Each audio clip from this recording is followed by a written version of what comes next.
There's still so much that we don't know about this, but clearly there are many people that continue to suffer symptoms for months, for weeks and months. That's a very well recognized phenomenon. The types of symptoms vary a lot, but we are beginning to see what we think are perhaps worse outcomes from cardiovascular diseases in people who have symptoms later on, perhaps strokes or perhaps heart-related issues that can show up weeks or months later. It's not always clear what's linked and what's cause and effect, but that's a phenomenon that's been reported many different times. I think in terms of children, we don't know anything, Mayor. I think Mhm.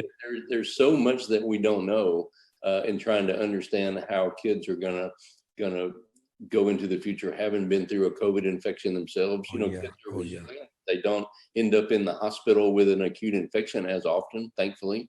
Death sometimes occurs, but not often, thankfully.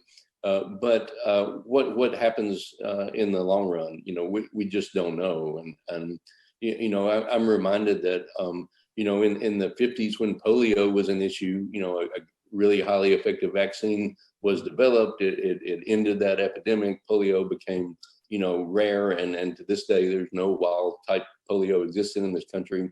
And yet 40 and 50 years later, we saw people who were affected as children who began to develop issues again because of what happened to them when they were children. So we just don't know about COVID.